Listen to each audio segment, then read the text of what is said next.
Welcome to the Game Changer Podcast. I'm your host, Elijah Bryan, and I got a special guest with us today. I got Chris Mills, aka Real Estate Mills. You know it. What's up, man? What's happening? Welcome, bro. Appreciate you for having me, man. Yes, sir. Yo, so we go back, but I'm gonna start it with getting your story. So take me back to the beginning. What got you into real estate and what you was doing before real estate? All right. Well, first of all, I was born in Tampa, Florida. Born and raised. I've been here basically my entire life. My grandparents really raised me at a young age. My mom and dad, they had divorced early, and I didn't want to pick who I was gonna go with. Yeah. So I just chose to go with my grandparents. So my grandparents raised me, and I mean, today, bro, I've been doing this what's called wholesaling real estate. Has been really, really, really lucrative, been game changing and changed my life. I got my license here in Florida. But before you even get to that, what got you into wholesaling? Actually, what was you doing before wholesaling? I was working at the mall. Okay. Yeah, in this store. International? Nah, not international. At the other mall. University Mall. University? University Mall. There, but I heard that's the hood mall. Okay. You get what I'm saying? But I'm from Cross Fletcher, and that area over there. They call it Suitcase City. I don't know. Don't ask me why they call it Suitcase City, but they call it Suitcase City. But I mean, growing up over there, I mean, Grandma really ain't she ain't allow me to go outside of the complex. Okay. You get what I'm saying? Yeah. I ain't understand at first why, because all my friends stayed over the wall in the other apartments and stuff like that. Yeah. And I always wanted to go over there and play football. Yeah. But we had the fields over at my spot. We had a big field right here. We had a big field right here.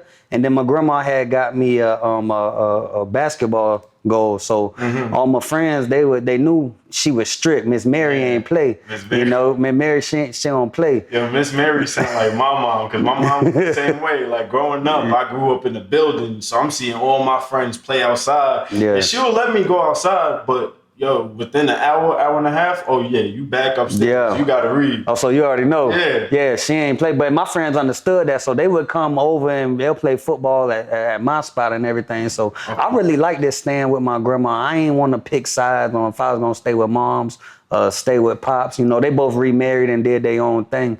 So I chose to stay over there all the way till, I think going into high school, I wanted to live with my mom. So she was traveling on the road with my stepdad. They had this magazine business. Yeah. And they had a crew of 20, 21 people, and they would go door knocking. And now that's why I liked it. And this is your mom? My mom, yeah. Your mom and dad? My stepdad. Okay, so they're door knocking. So you're seeing this. How old are you? I was, at 6, she basically, remarried. 6, 7 years old, she had remarried. So you seeing your mom hustling. Yeah, well, she ran the office, and he would do the morning motivational meetings, and I would always, he an early morning person, bro. So, how early? Bro, I'm talking 6 a.m., he up, 7 o'clock, you got to be downstairs, he in a full-fledged suit, and I would watch him do these motivational meetings, and that's really what got me, I think, wanting to be a businessman or do some type of sales. But I played baseball all the way through school, elementary, 6 years old. Were you? I was that, yeah. I was that, okay, yeah. Okay. And I was the only black kid on the baseball team, so I had all the speed and stealing bases, and they put me in the outfield to catch the fly balls because it covered a lot of ground and stuff, So baseball was really my first love all the way going in. But when I had moved out there to Charlotte, North Carolina with moms, I stayed 9th, 10th, 11th grade, and 2008 happened. The whole market crash and. She ended up losing the house. Her and my stepdad had to go back on the road, and then I had to go back to Tampa with grandma for my 12th grade year. So that's how I ended up back in Tampa. And instead of playing baseball, 12th grade, because I was playing in Charlotte, 9th, 10th, 11th, I playing high school ball. I was doing my thing. Yeah. But when the market crashed and we had to come back home, I wasn't happy because I missed Tampa, because I don't know, cats who watching this who from Tampa, they understand. You get what I'm saying? Tampa that's home, bro. That's the city. Yeah. The middle school parties, high school parties, is lit. You get what I'm saying? So moving to Charlotte, 9th grade, you gotta get new friends. You gotta create a whole new, you get to create a new identity. So instead of going by Chris and Mills, I went by CJ. Chris Jr. I changed my whole alias. Like, I changed everything. I'm like, all right, they want me to start over. Yeah. I'm finna create like a whole new person. So they called me CJ out there. And I had done got cool with it. 9th, 10th, 11th grade. So when you came back to Tampa, right, is like you was playing baseball or were you working at the time? Like you had to figure it out? Like, so this was the turning point in my life, I think, right? Now that you asked me that and I kind of think back, I think the turning point in my life was that 2008, me coming back forcefully, not like voluntarily, like forcefully I had to come back. Yeah, like I gotta come back. They weren't letting me really stay in Charlotte by myself. I mean, I had a homeboy, his mom, she was cool. She let me finish out the rest of the school year in like March. So like everything happened in March. And, you know, school ain't really over until June, May type. Yeah. You know, so I wanted to finish out the school year and finish out the baseball season. So she let me stay there. And while my mom and stepdad had went back on the road, she let me stay there, you know, out of the kindness of her heart because I wanted to finish the season. But after that, I had to come back here. Yeah. So when I came back here, I get off the bus, you know, all my friends from Benito Middle School, all my friends from middle school, they like, Mills back, bitch, what's good, bro? They're like, yo, because I was playing football out there too, so I could get stronger for when baseball season come, and be smacking the shit out the ball. I don't know if you can cuss on my fault, bro. Yeah, just be smacking, I'm talking about smacking the hell out the ball and be stronger in your legs, contract the ball. So I was playing football, so when I got off the bus first day of school, you know, during summertime, they working out for football. Yeah. So I missed all that. But my homeboy was like, he was that dude on the team. So he was like, Mills, you want to get on the team? I'm like, bro, I don't want to get on the team though. Like I had down energy, bro. Like I really didn't want to leave for real, you know, and come back to Tampa. But you know, it was cool. I knew people and stuff like that. So I ain't want to play baseball. I ain't want to play football. I ain't want to do none of that. What was your turning point to get into like real estate? Like what kind of got you motivated and inspired to do that? To do the real estate wholesaling? Because when I came back, I was 17, 18. I started working. I got a job. Instead of playing sports, you know, you play basketball, right? So as a sports dude playing your whole life, like that's your love. And then when you lose the love and you really, the real world kind of kick in and, you know, I ain't want grandma to have to pay for, you know, I'm 17, 18. I really wanted to get my own shoes, my own clothes. So I'm like, you know, I'm finna go work. And my dad was like, yo, you get a job, you're going to be stuck at that job for years and years. Like, don't get a job. Like, so your stepdad? Or no, my dad, my real dad. Okay, he was like, don't get a job. He was like, don't get a job. But I was like, yo, I need cake. So what you going to do? So he wanted me to play sports my 12th grade year. I wanted to work and pay for my own stuff so I come to school fresh. So I was doing that. And I graduated. I was trying to do some little HCC. The community college is called HCC. I tried to do that because I seen my uncle. He was an MRI tech. So I didn't really know what I wanted to do. You know, did I know? I didn't even think about real estate. I didn't even know nothing about real estate or even no type of really business entrepreneurship other than seeing my stepdad. But when I got back here, I really forgot about all that. So I wasn't even thinking about that. Just where can I get a 9 to 5? But my dad was right, bro. I ended up working at the mall and I was stuck there for like 5-6 years. From the time I was 17 to the time I was 24, I was stuck at that mall working in retail. Were you trying to do anything entrepreneur? Did you fail at anything? Were you just like, you was going to work and then going back home watching Netflix? I mean, that's how I was raised. I feel like, you know, that's how we all was raised to, you know, get a job, go to school, and, you know, figure it out from there. Now, I did want my own apartment because you're 23, 24. You don't want to still be staying at grandma's house. Right. I got to sneak girls in the crib and shit, you know what I mean? I'm getting cheated on by my girl because I ain't got my own stuff. The nigga she talking to got his own crib.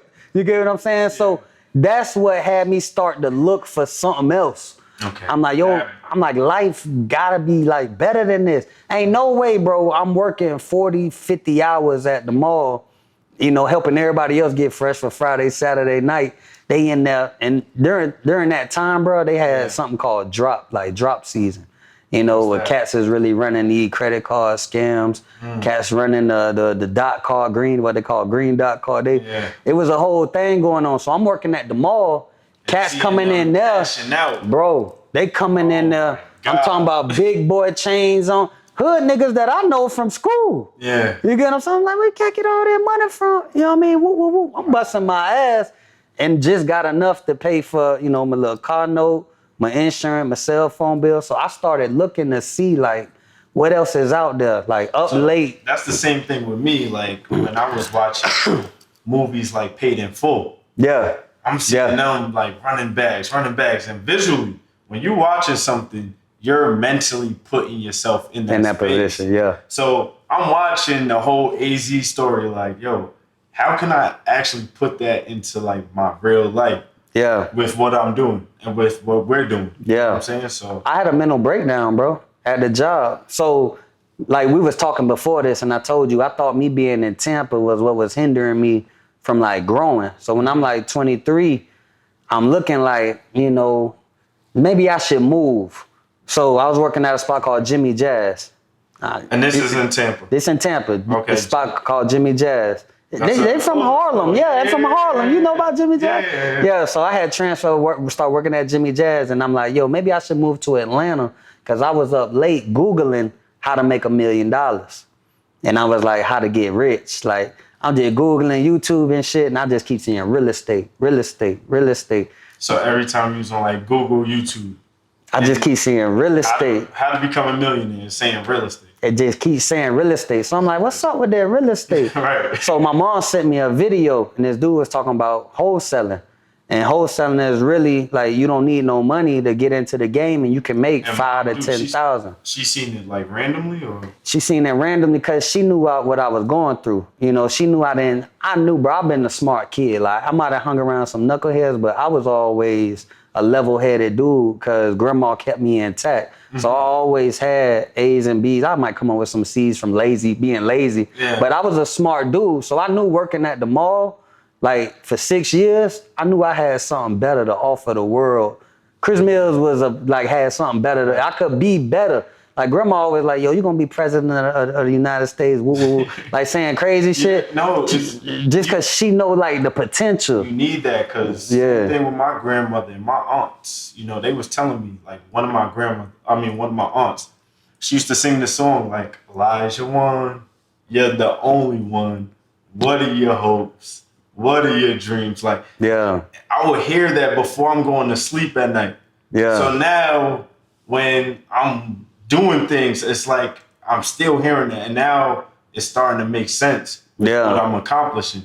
Yeah. Those words of affirmations, those powerful spells that she was saying to me is actually manifesting right now. Yeah, and start unfolding things in your life. And I think that's what was happening. Like, grandma and moms was speaking life into me because they knew the same way I knew, like, Chris Mills had more to offer the world. Mm-hmm. So when mom sent me that first video, it started being a domino effect. I started being on YouTube University. Boy, I had notebooks. I'm talking filled up, dog. Eli, bro, I'm telling you, like, spirals on spirals on spirals. And I used to go to the club every night too, because I'm working in the environment. Yeah. So I'm at the club Friday, Saturday. I was the cat who had the car. My friends ain't really had the whips and shit like that. So I was the one that hit up, yo, what time we going, woo, woo, woo. I'm like, yo, I'm in the room. I'm on YouTube. They're like, you ain't going out then? I'm like, nah, I'm locked in. Okay. So I'm locked in. So I start doing that. Mm-hmm. But I'm still working at the mall. So I'm like, yo, let me go to Atlanta. My auntie live in Atlanta, right? My grandpa's sister, she live in. I'm like, let me change location because these cats want to go out and shit. I'm trying to lock in. Let me go out here transfer because they had a Jimmy Jazz in Atlanta. I said, I'm an assistant manager. Let me transfer, earn my stripes, and then I'll go and get my real estate license in Atlanta. Damn. So you did that? I did that. Wow. I didn't get the license though. I failed the test. You started like wholesaling out there, or did you? What were you doing? Okay, so I was out there, bro, and I'm locked in. I'm still on YouTube every night. I'm going to work, but you gotta think I'm working, bro, 9 hours, 8 hours, 10 hours. Like I'm opening the store, closing the store. So like I ain't really had too much time to put in the work of what I was learning. You get what I'm saying? So I was trying to find time, so I go ask my manager if he could change my schedule, because I enrolled in real estate school, you know, at it's called Atlanta School of Real Estate, to get your license. See, I thought you needed a license, or I thought that, because the videos were saying you didn't need a license, but I'm like, if I can get a license, maybe I'll be in the environment of, I was thinking I'd get closer to real estate if I could get the license. But I ain't know shit about Atlanta. You get what I'm saying? Tampa, I know Tampa. But you don't have no connections. You're just going out there. Just raw. You get what I'm saying? And I start getting frustrated. So I stopped going to the class. Bro, they in there talking about neighborhoods and streets and different area, and everybody else in the class know what they talking about except me. So I'm like, how can I be successful as a realtor in Atlanta? Bitch, I don't even know Atlanta. So did you get any deals in Atlanta? I got nothing in Atlanta. I got discouraged. I stopped going to school. My auntie didn't know. Then I had a breakdown at work, bro. I'm in the back in the stock room, and dog, it's just boiling up. Like, I'm like, I'm better than this. Like, I'm better than the rule. And I just knock all the shoes down, all in the back, bro. I'm the assistant manager. You know, people look up to me and shit at this stuff. The DM was there. The district manager was there. We was getting audited that day. I ain't care about none of that. I was at a boiling point, bro, because I was trying shit. I done got so much knowledge, and I feel like I'm like right there, but I ain't got no time because the job consuming all my time. I snapped at the stove. I feel like what you did, right? And this is the same philosophy that I hear with people that get tattoos on their face. I'm not promoting anybody get a tattoo on their face. But people that get tattoos on their face, they're thinking like, okay, with this tattoo, I can't get a job. Yeah. So now I'm forcing myself to be an entrepreneur. Yeah. So I feel like that's what you was doing with your job. Like, you probably subconsciously like, you know what? I have to do this. Yeah. You have to get to the point, I feel like it's literally like a get rich or die trying. There it is, yeah.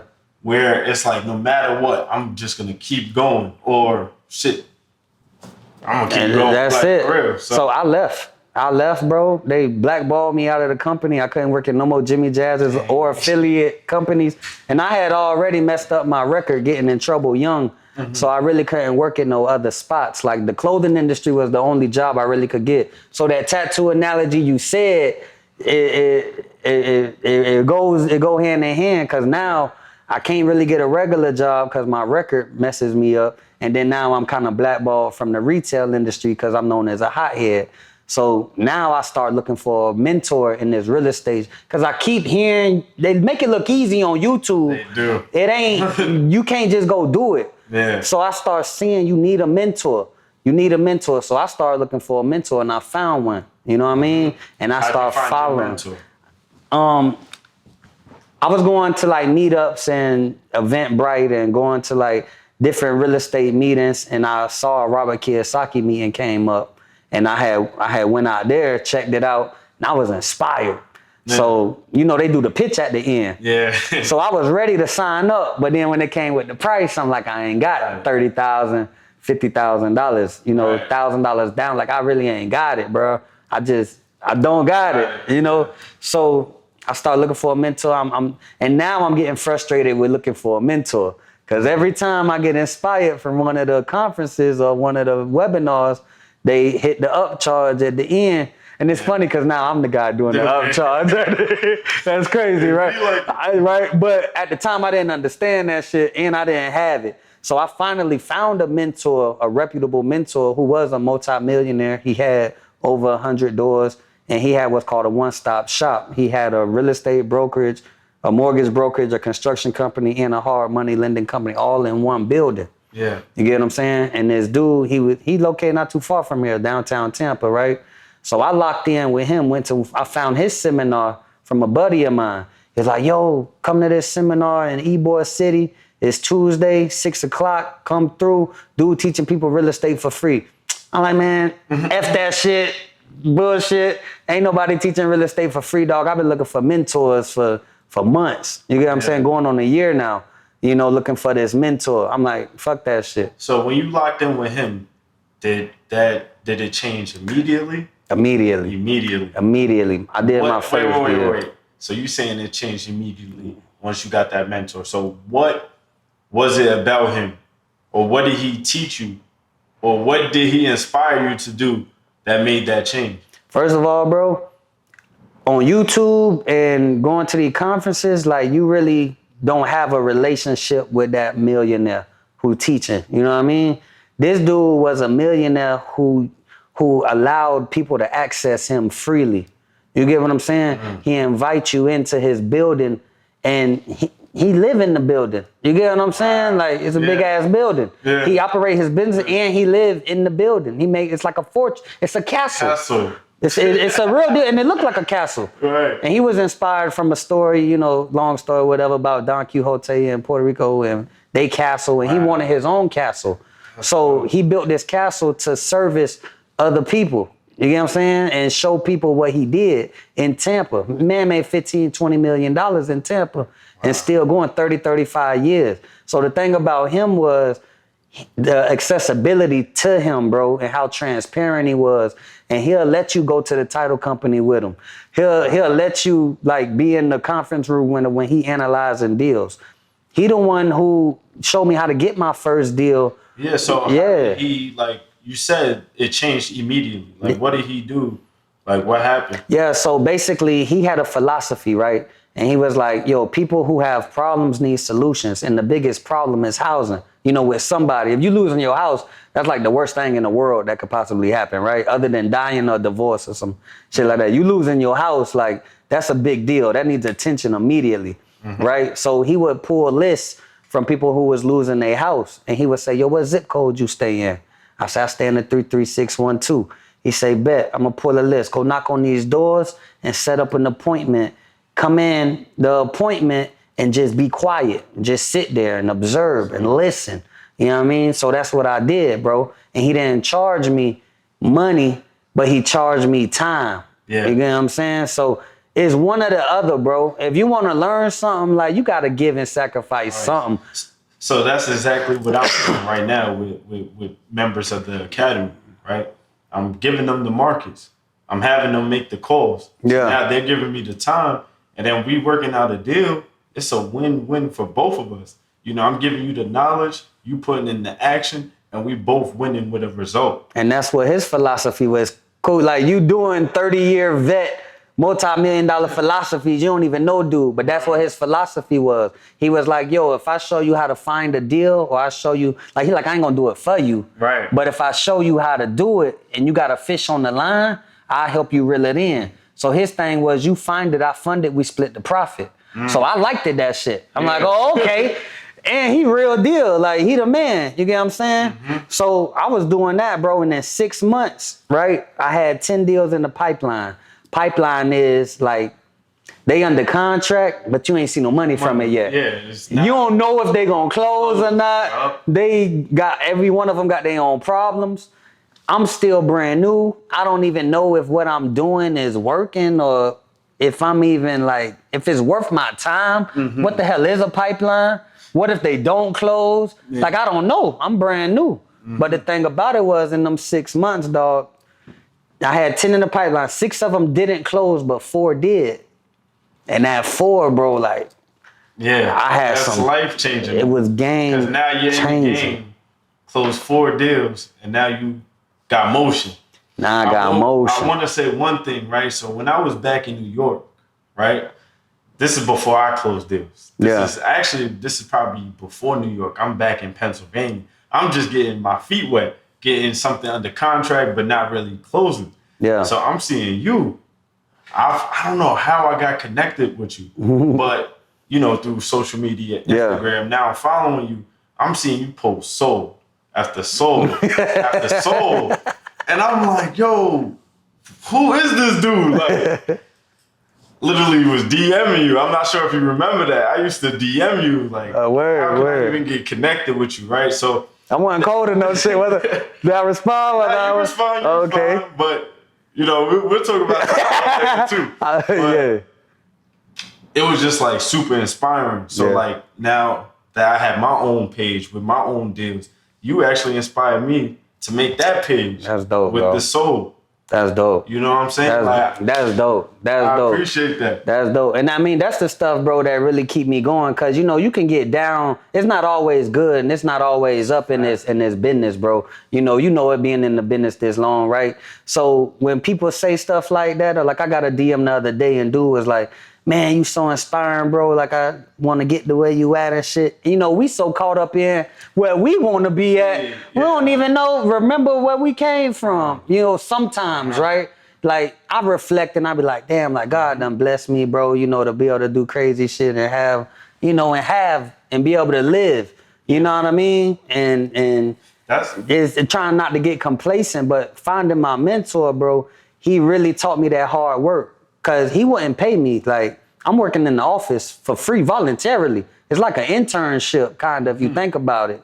And I just wanted to be around him, bro. You know, I made a lot of them jobs fire me so I could get unemployment. Wow. Just so I could pay my bills and be around dude. Yeah. And think I'm not the only one around this dude. There's other students coming and trying to learn, but they didn't understand consistency. When shit wasn't working 2 weeks for them, they out of there. You get what I'm saying? Yeah. When shit ain't working a week, they out of there. They knock on 20 doors, they quit. Yep. They call 90 numbers, they quit. Yep. I have people. I was there. I stayed there, bro, until that shit start closing. I have people that's calling for me now that is consistent, but I had people that, fell off. I actually had people that closed deals that fell off. But not like fell off like they're still doing it, they're just doing it themselves. Yeah. But they was getting real good results with working with me. Yeah. So it's like the consistency, like you said, like even the people that DM me or join my webinar, I'm looking for the people that's consistent. Yeah. Those people that's consistently there. I actually just got off a call. I'm training him to be a cold caller now, right?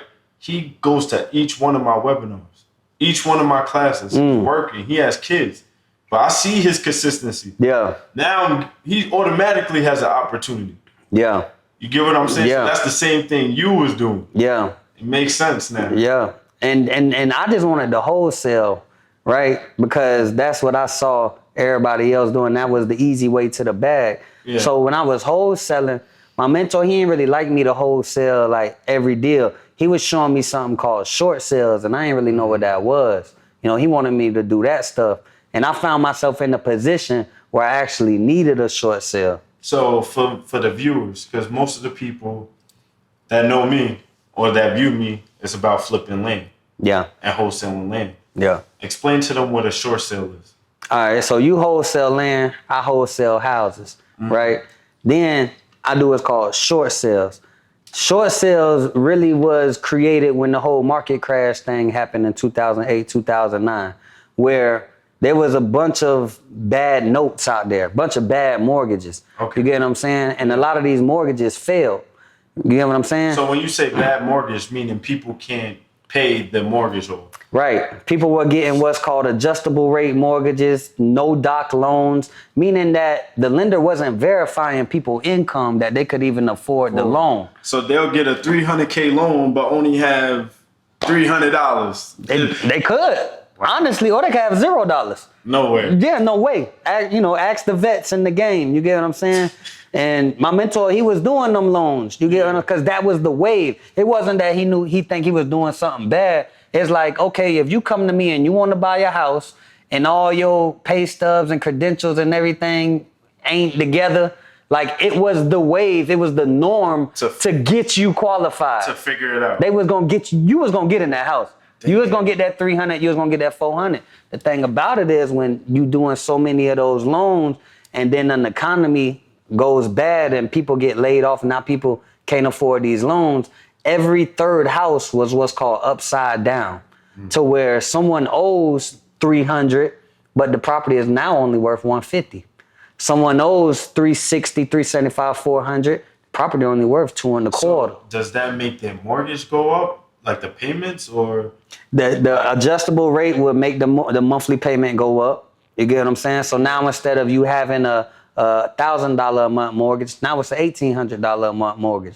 Now it's like, it was already out of your comfort zone in the beginning. Now it's just unbelievable. You get what I'm saying? So every third house was upside down. The cure for that disease, and that's what it was. It was a disease. It was an outbreak. It was a massacre, bro. It was blood on the streets. Yeah. But when there's blood on the streets, that's opportunity. And he had properties that was upside down. You got to think, this man is one of the biggest real estate investors in Tampa, period, probably Florida, right? So he got the same properties. Everybody, those are upside down. So he start calling the banks and saying, yo, I know I owe 360 on this property. I got 20,000 in the bank. What will you take for the deal? And they would send him approvals for 25, 30, 35. Wow. So he started doing short sales for himself. Yeah. Just So asking the question. He's buying these homes, is what you're saying, for 25,000, 10,000.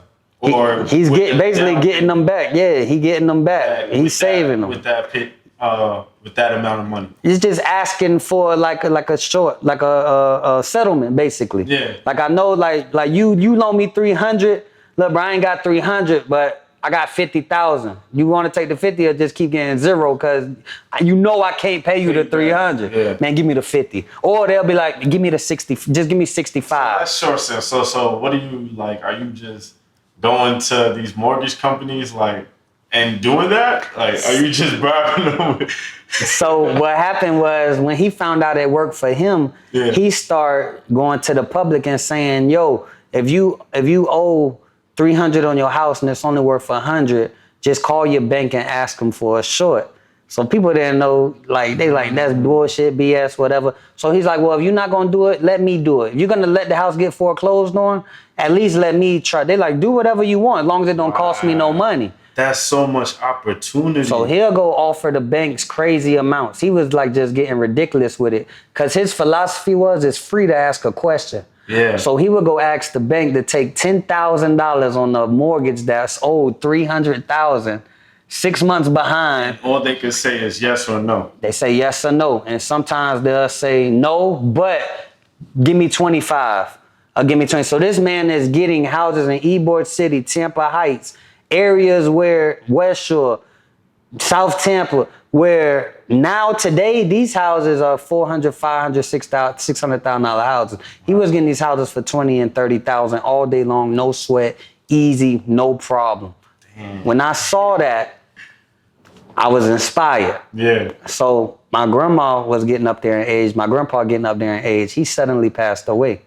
Now in my family, they was the only ones who owned where they lived at. Yeah. Everybody else rented. My mom rented, my dad rented, everybody rented, uncle, everybody rented.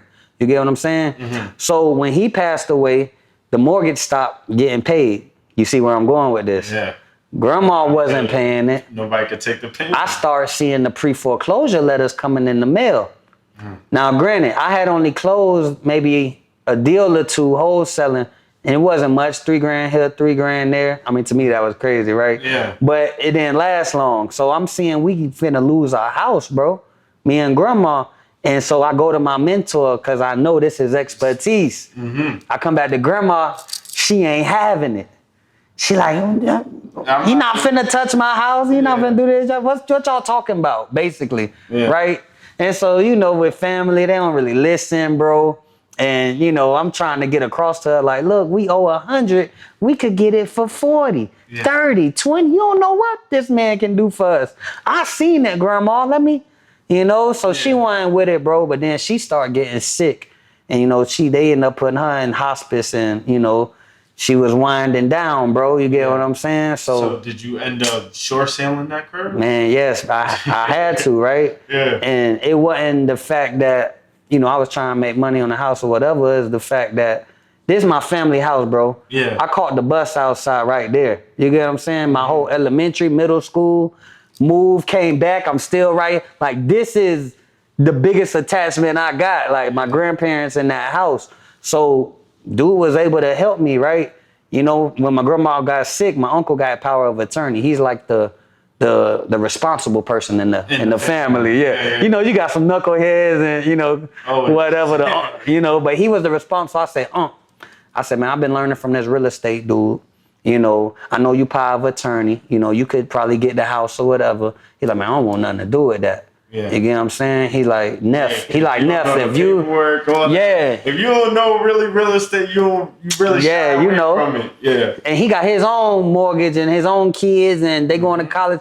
He don't need no more burden. So I say, put it in my name. I know it's in pre-foreclosure.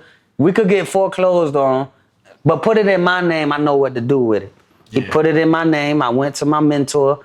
We owed $100,000. We was 10 months behind. My mentor offered the bank $30,000. Wow. I said, man, you can't do that, bro. Like, you finna get me in trouble. Like, I'm thinking you get in trouble for this. Yeah. I see him do it for himself, but I'm like, I'm black. Like, you get in trouble for that. Yeah. You know? He like, you got 70,000 no. I got it for, they ain't take it for 30. We got it for 40 though. That same 40 I said, bro, I was able to save the family house with a short sale, and I was so inspired by that moment, because I don't know what's finna happen. Like, you get what I'm saying? I could be homeless. You get what I'm saying? I don't know what the hell finna happen. All I know is when I go try shit, I can always come back to grandma's house and be safe. Yeah. It wasn't like that no more. God was like, boy, I'm finna take that nest egg away from you. You finna grow up and be a man today. Right. Like, you gonna learn today with Kevin Hart. Like, you gonna learn today. That honestly forced you to learn this real estate. Like, God had to push you in that situation, you and the family, so you could grow, get out of your comfort zone, learn from your mentor, short sell that, save the family's home. Now you learned the skill and you saved your family's home. God, bro. Like, because if probably he ain't take them from me, I would always use them as my crutch to just, say I got a roof and I ain't got to pay rent. So I can go to work and bullshit my money, and I cannot save, and I can, live throughout my 20s just being a knucklehead, bro. So 24, 25, when he took them, it was like, okay, now I'm going to really have to commit to this real estate stuff. My name is kind of messed up. I can't really get a good job. So I got to come. I got this mentor right here. He in my pocket. Yeah. Let me utilize what God has given me and surrounded me with, and the connections, bro. This man know every big time person in Tampa, bro. I'm meeting developers. I'm meeting other big hard money lenders, hedge fund owners, co-signing, bro, with the salute. Right. Young, his best friend got a mansion in somewhere Tierra Verde. He got a big company, bro. We'll go there on the weekends, ride jet skis, hang out in the mansion, bring my people over there, my dog from the hood. We go over there, bro, and we live like crazy life over there. This is why mentorship is so important. Think about that. That one connection you have with this guy. Literally, you get to experience a whole new life. You get to save your family's home. You get to learn a new skill. And have an office and have a home. Because I moved from, when we had to do the short sale, I moved into his building in one of the apartments. So now I live at real estate. You live in the castle. I come downstairs, I'm at real estate. This is my dream. So I lived there for 4 years. And he always had this philosophy like, yo, people give USF and NYU and Harvard 4 years. He like, yo, if people would give me 4 years, I change their life. I gave that man 4 years. You know what I'm saying? I've been in real estate 7 years now. Damn. At the end of them 4 years, I went on my own. They was scary as hell. Like that 5th year going on my own. But bro, man, there's still so much knowledge and experience, and that's still my dude. I still go holler at him till today and be like, yo, thank you, bro. You changed my life type stuff. I changed it too, but you sparked it in me to change my life, bro, for real, and change my family life. That short sale game, bro, I done helped hundreds of people save their house the same way I did my house. You get what I'm saying? I done got deals, crazy numbers. Bro, it was one time lady owed like $385 on her house. I got the house for $77,000. That same house today is $490. You know what I'm saying? My deal, $40. Today it sold for $169. The dude I sold to just sold it. I got it for $40. $40. And it sold for $169. You know what I'm saying? Like, bro, I used to get deals, and people not gonna sell you their house for the numbers that we getting them for. Like, we work deep discounts. But there's something called like a ditch discount, bro. And that's what the banks is doing, because they want the money. They just want some type of hold the real estate. They not finna hold the real estate. You hit it right on the head. And the feds replenish what they lose anyway. So whatever we offer them on the short sale is just profit for the banks. Right. So they don't lose $300 when that loan go bad. You know, so I come in there and I give them 50 for their 300 loan. They gonna keep the 50, but they gonna go cry to the feds and they finna get what's called bailed out. There was a bailout. It's called a bailout. Look it up. 2008, 2009, federal bailout of the biggest banks. They too big to fail. Banks don't fail. Yeah. Every third house in America could be upside down. Millions of people can be behind on their mortgage, but the bank is not gonna fail. And that's where short sales came in and how that changed the game. So do you think with the market right now, do you think short sales may be very important coming up? Like, short sales always been important. The house I live, my personal house I live in right now, I got off of a short sale. I got a, nice little 4-bed, 3-bath, almost 2,000 square foot house in the area called Wesley Chapel, where houses is selling for $425, $450. But I got that house for $150,000. Damn. In 2021, where they say short sales was supposed to stop. Like banks wasn't taking no more lowball offers. BS, the banks is greedy, bro. They want profit. Their job is to get as much profit and go turn it back out to get more profit and compound interest. Yeah. You get what I'm saying? They not in the, like you said, they not in the landlord business. They don't babysit properties. They're not property managers. Right. They make money on money. That's their job, to loan money and get money. That's it. Right. So now with short sales, do you teach short sales, right? Yeah, I teach short sales, my mentorship. See, that's the one thing about you, right? You're not just one stop shop. You do multiple different things. Like you do Toro as well. Yeah, the car rental business. And I see you, like you doing numbers and your students is doing numbers. Yeah.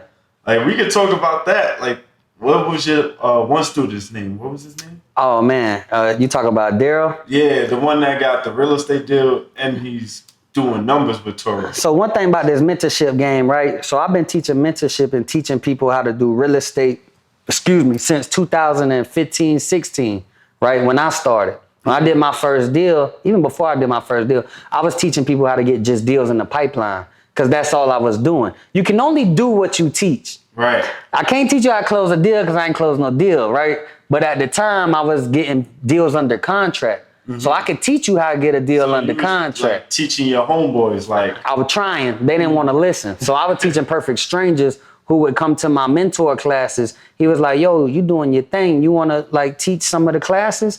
I'm like, nah, I don't want to teach, bro. I just want to do my thing. He like, nah, you going to teach. So he made me teach. Yeah. You know what I'm saying? Yeah, so every Wednesday I did a class called How to Find a Deal. And this is live or? Yeah, this live. No, there was no Zoom. There was no Zoom. This is face-to-face. Yeah, this is live. 2016, this live in Ybor City. Okay. It was a spot called the Children's Board, and they would give us a free room with a 35, 45, 50 capacity. And every Tuesday, my mentor would go do his song and dance for free. And on Wednesday, the people who liked it the Tuesday, they could come to the Wednesday. So I did How to Find a Deal. I showed them how to find deals, find problems, locate properties, get them under contract. And you didn't have a deal? You saying? Yeah. I had deals under contract, yeah. Then when they start closing, now on the Wednesdays, I'm coming with my chest out. Oh, I made 10,000. I made 15,000. I swear, it's the best feeling because it's like we're doing what we teaching. Yeah. I just made 14, right? Yeah. Like I'm still doing this. Yeah. And I be telling them that's why you gotta go harder. Yeah. Because you gotta think I'm teaching you what I'm applying. But they didn't wanna do it, bro. Or I think they wanna do it because they see you look good doing it. They see I look good doing it. But the work behind the scenes that they don't see, that's the shit they don't wanna do. So they'll try shit and they wouldn't do it. So as the years went on, my mentor, he trying to figure out why his mentorship shit ain't working. Why am I the only person who's making this shit? I say, bro, probably because you're not charging. Then I start going on YouTube and seeing, and I start to remember like, yo, Cats is charging like 30,000. Like before I found this nigga, like Cats was charging 30,000. So I'm like, let me see. So that's what it was. I'm like, you gotta charge Cats because they don't respect free because then you're dispensable. Yeah. They can come when they want to. They can work or not work. They can grind hard or not grind hard. Yeah. But it's like, okay, you spend 500, you spend 3,000, you spend 5,000.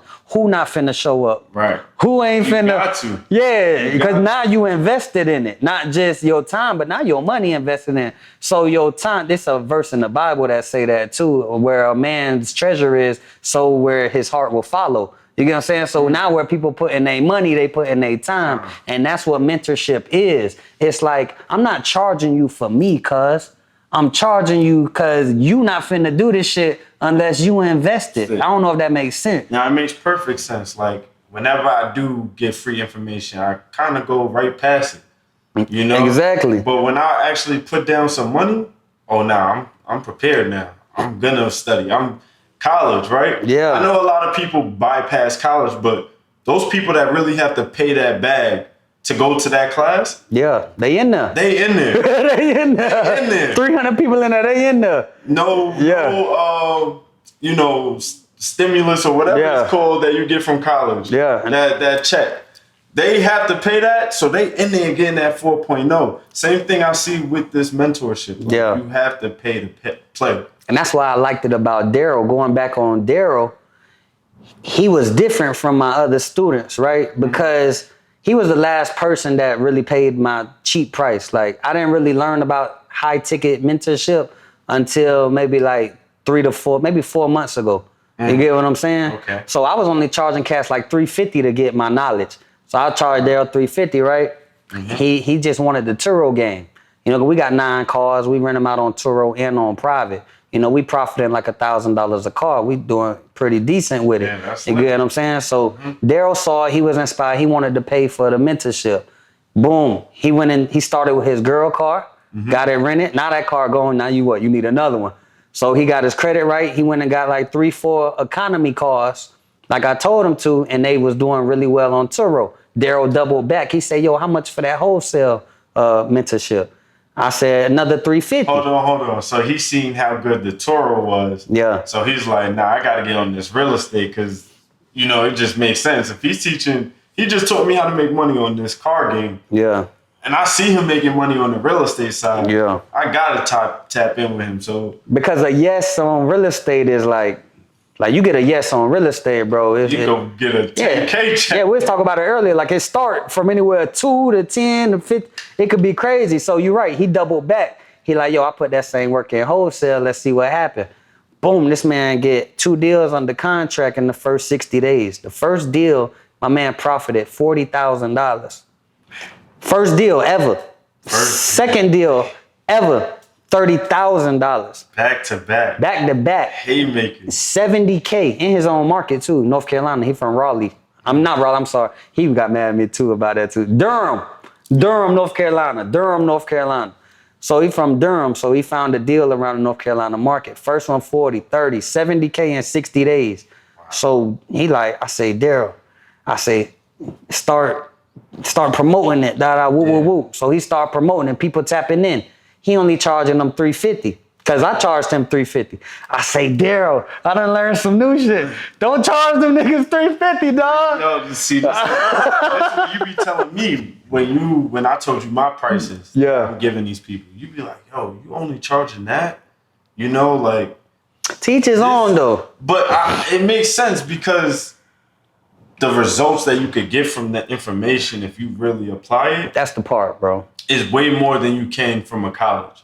Like Jazz, when she called me up saying she quit her job and she made 6 figures, right? That was about 8 months. I'm thinking like, damn, we just did this call. Like, she changed her life in under a year. And you can do that with mentorship. You can change your whole life in under 12 months. It's the fast track, it's the cheat code to success.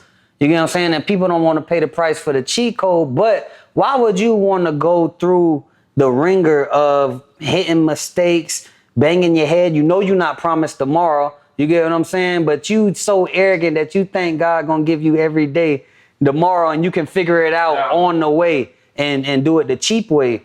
Bro, and it costs you more money to go that route than to go this route because time is money, bro. It takes somebody 3 years to learn this shit by themselves.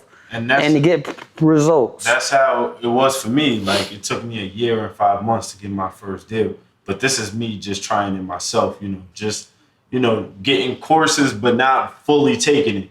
Yeah. Going on YouTube but not, really watching the whole video, stopping it after 2-3 minutes, and then just trying to apply. It's good, but you need that guidance. Yeah. That guidance is like, it really fast tracks your whole process. That's it. And I'm still getting mentors now. Like, me, same.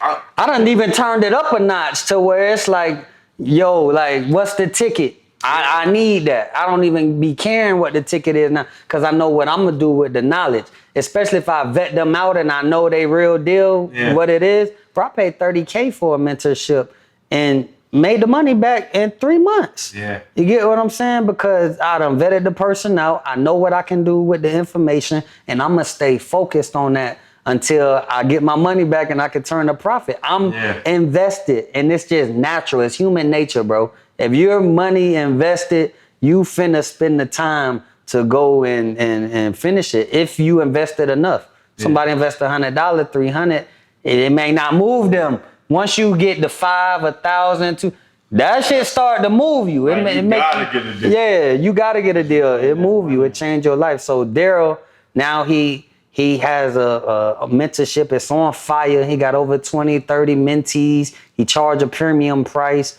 So he driving a McLaren today. Wow. My man went and bought his dream car, and his Turo cars is paying for that. The wholesale business is going insane. And now we do business together. You get what I'm saying? So he went from a mentee to my partner. Yeah. Yeah, that's the same thing. It's lit. It's lit. That's probably one of the best feelings. Seeing your mentee start from nothing to get into the point where now y'all doing business together. And we attacking markets together. And helping other people together. We put this little system together to help people, and we build a system. It's a part of our mentorship where we build the system to help them get motivated, seller inbound leads, already hot, already ready to go, waiting for an offer. So now we're fast tracking people's path to success way quicker than mine is. His, I don't know how more quick you can get. Yeah. Then some people away. And that's what I like about what we do, dog, because you can get lucky in this shit for real, right? Yeah. As long as you putting in the work and you getting out there, you really ain't got to know everything about everything, and you can get lucky and land your first deal. Nah, for real. Because I've been telling them, like my builder, he gave me like 7 markets that he's focusing on today. I be like, yo, make these calls. You could literally get in today, make a call, and possibly get something under contract. Buy it ready. I'm already right here. You can ask me the questions.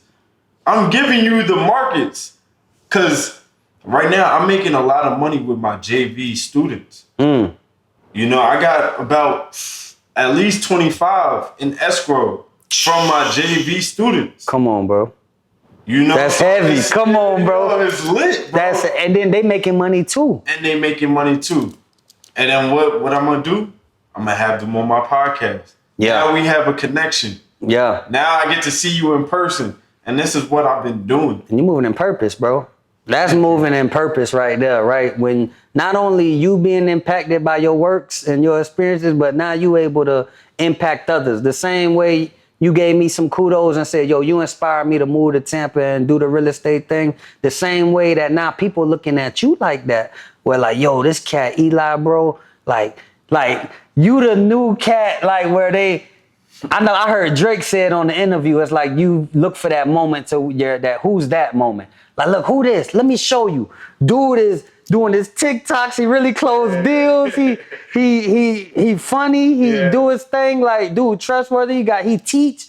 Like, people during Christmas and holidays and New Year's and Valentine's, you best believe they showing they loved ones just stuff. Like, yo, look at this cat I'm following. Look at what he doing. Look at and now they up late night, 1 o'clock, 2 o'clock in the morning. Looking at you and getting inspired. And now when they wake up in the morning, they finna take action. Or look for a mentor and take action. And that's what it's about, bro. And so you doing your thing with that. That's the best feeling. We really changing lives, bro. Yeah, you're doing your thing. Yeah. But I guess we could we could wrap it up there. How can they, follow you, reach you, and join your program? Bet. So you can follow me. I'm best followed on Instagram. You can find me at Real Estate Mills, at Real Estate Mills. My mentorship, really, you click the link in the bio. I'm always doing a free masterclass where I show you the ins and outs of how to get to your first $10,000 in 60 days. Really, you can get to a bigger bag than that, but I like to be conservative. Everybody not finna come out like Daryl and hit 60 in 60 days. It's possible, but I'll show people how to get they first 10,000 in their first 60 days. You can find all my ebooks, all my links for my mentorship and everything at Instagram at Real Estate Mills, for sure. Yes, sir. Make sure y'all tap in with Mills, tap in with the EDB Academy, and we going to the top, man. Tap in with us. Yes, but I'm going to leave y'all with one thing, right?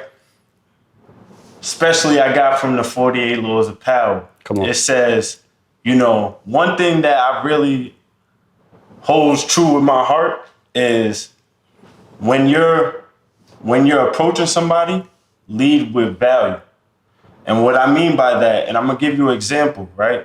When I went to Brent Daniels' studio, I got him a $300 champagne bottle. When he seen that, like his face lit up and they just welcomed me like I was one of them. So TTP. If you lead with value, you will be in the right positions. EDB Academy. Yes, sir. Hey, I appreciate you for having me, my brother. Yes, I really do appreciate that. Yes, sir. This is lit. Yes, sir. Game changers. That was hard.